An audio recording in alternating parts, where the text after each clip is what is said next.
Good day, everyone, and welcome to our presentation. So, how are you today? We hope that things are good and we are all doing well. Anyway, I am Irene Oxon together with Regine Fernandez, your facilitator for today's discussion. And today we're going to learn about pedagogical implications for teaching literature.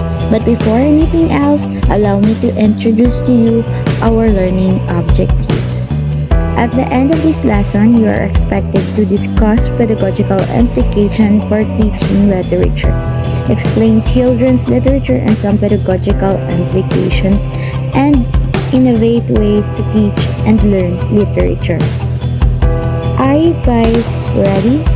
Come and join us and let us explore together.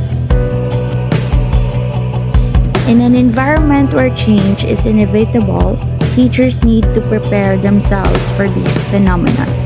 The key to this is pedagogy.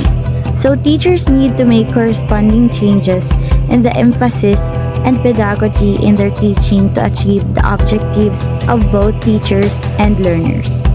The pedagogy adopted by teachers shapes their actions, judgments, and other teaching strategies while taking into consideration theories of learning, understandings of students and their needs, and the backgrounds and interests of individual students.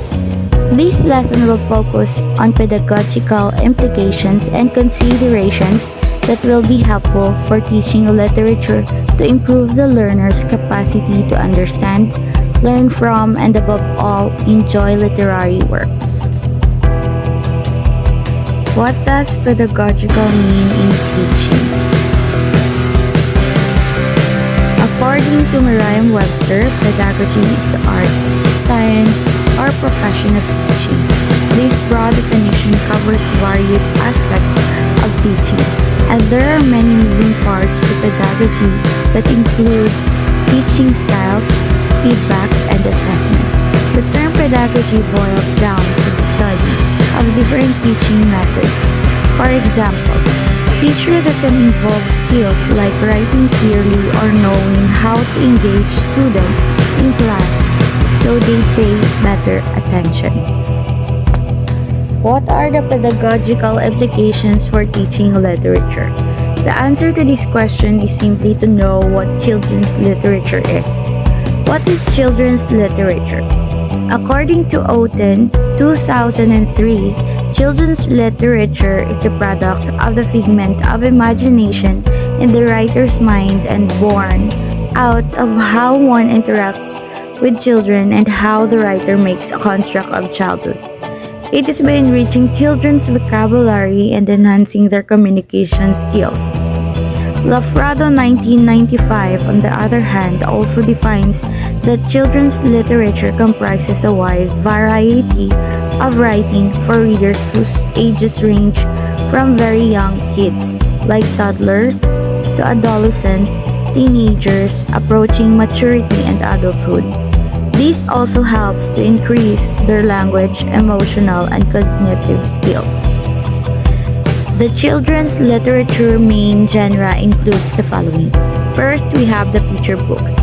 Appeal to the sense of sight to provide a delightful visual experience to the reader through pictures to tell a story, where it offers an invaluable tools to help kids build understanding, fluency, vocabulary, and other foundational literacy skills. Storybooks tell a story accompanied by pictures and illustrations where there is more text than pictures. It is a book of stories for children, as a child learned to draw by tracing pictures out of her mother's old storybooks. Traditional literature refers to literature or books that are passed from one generation to another, like folklore, fables, legends, folktales, and myths. These are referred to as alamar in the Philippine context and are generally rich in culture of that place and time. This is where we absorb more information. Historical fiction pertains to literary text, where some facts in the story can be traced to real historical events involving some real historical individuals, allowing children to take a trip back in time. Some events in the story, however, are a product of the writer's inventiveness, imagination, and creativity, as it captured the details of the time period as accurately as possible of authenticity, including social norms, manners, customs, and traditions. Modern fantasy refers to tales born out of the writer's imagination where fantastic elements such as talking animals and magical beings like witches and strange creatures are woven in the story. It is where it can stimulate creativity and boost vocabulary. It may help some children develop better self-regulation skills. Nonfiction or informational books present young readers information to help them develop more knowledge about the world around them. They can dwell on any topic or information, science, travel, life skills, new outlook about life that would interest young minds. Biography pertains to the true life story about another person, like heroes or ordinary people whose lives may serve as an inspiration for children to emulate and follow. It is the story of a real person's life.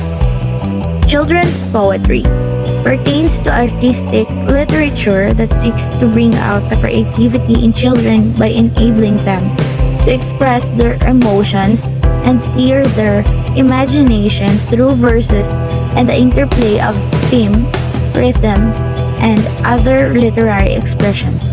This helps children tap into their creativity by encouraging them to think about the new and unexpected relationships between words.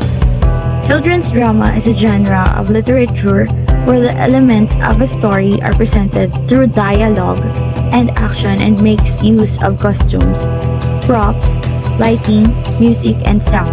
This literary presentation develops in children acting abilities, public speaking skills, creative thinking, and social skills, among others. Examples are Romeo and Juliet by Mass Market Paperback, literature-based teaching strategies using authors' original works to serve as the heart of experiences to help children develop literacy. These general strategies include the following. What are those strategies? So first is scaffold structure. Students are given a lot of structures at the beginning, and these structures are removed little by little until the students are capable of doing it themselves. So the second is modeling. While reading or discussing a literacy work, the teacher thinks out loud his thoughts related to the text. The third is cooperative learning. Students work together in small groups and engage in tasks that involve risk and higher level thinking skills instead of the conventional question-answer teaching strategy. Independent learning. This is done to promote reading, writing, and thinking skills which are the goals of education. And literacy response. Students act in response to what they read. Literacy response also helps students improve their reading skills. In group of 4, gather one example of children's literature for each genre, justifying your choice. Give a brief description of each and point out and explain effective strategies on how to teach this literacy text present in this class. Note, this activity has a bearing to the harness part of this lesson.